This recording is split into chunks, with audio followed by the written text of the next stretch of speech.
Are you planning on buying a used car? Here's what I would check to avoid a bad deal. So I'm here to inspect a Toyota Matrix 2009. So we're going to be looking at a few things to look out for when buying a used car. This is a locally used car, so I'm just going to be running some checks and then advising him whether to get the car. Alright, so we'll start by doing an inspection of the engine. We'll look for leakages. So right now I'm seeing some leakages along this. There's a seal that's supposed to be inside here. So it looks like the seal is caving, and I'm seeing some oil spillages. So initially when we checked, there was no leakage, but we took the car for a test drive. So please always make sure you take the car for a test drive. After going for a test drive, we saw some leakages coming out from here.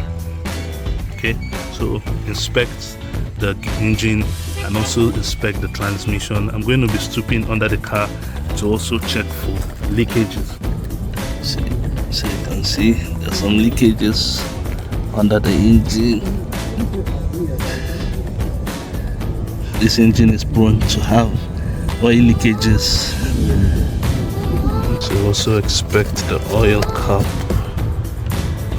to see how good the oil is on the inside. The engine looks quite dirty.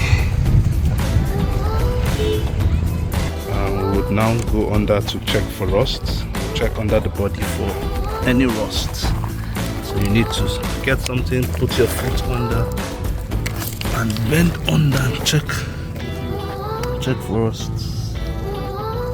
So we're looking under for the under of the car looks okay. There are no rusts.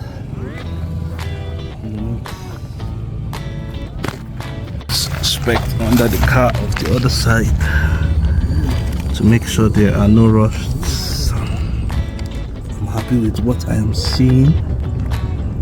Underneath of the car looks okay. We're also going to plug our scan tool to the car and look at what the brain box or the ECU of the car is saying.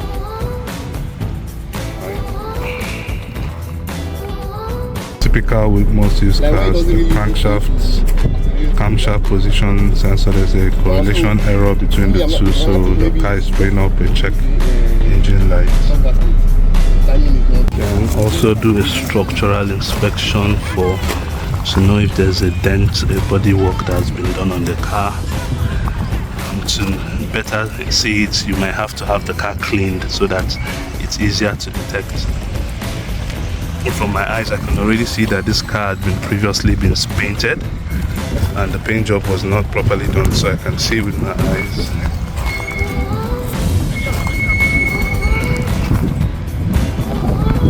I'm also noticing a tremor kind of vibration running through the car. The engine mounts have been changed, so what could likely be causing the tremor running through the car right now is the exhaust pipe is rubbing against the body of the car. So there's a problem with the exhaust hangers. So likely that the exhaust pipe is touching the body of the car, so transferring the tremor to the body, and that's why I'm feeling the tremor when I rev the engine, like a boom boom kind of sound. Lastly but not the least, we'll take the car for a drive test, check how smooth the transmission is changing, feel the suspension, make sure the shock absorbent struts are in good condition, and just have a feel of how responsive the car is. To do that, you definitely need to take the car for a test drive, right? So make sure you take the car for a drive, spin it around, check how smooth the transmission changes. Alright, so when you hit the road, you want to keep your eyes on the temperature gauge. This right here. So this is the temperature logo. So look for this logo in case the gauge is somewhere else. Some cars have the temperature gauge maybe on this other side, but for this car, this is the temperature. So if you notice, let me get closer. This is the temperature gauge. Now you want the temperature to be, just a second. So you want the temperature to be around the middle. So for this car, it stays slightly above the second. You want it to be around this spot. So but if you notice it climb towards this or this, then it means the car is overheating. So I'll say take it for a spin, step on the gas, try and get to some good speed so that the engine can be worked up, and then keep your eye on the temperature. All right. Then another quick way of knowing if the thermostat in the engine has been removed is if you notice that this takes forever to rise, then most likely they've taken out the thermostat out of the engine, and I'll strongly advise against getting any car that the thermostat has been removed. Right, so thank you for watching. If you enjoyed this video, please hit the subscribe button and give us a thumbs up. Thank you for watching.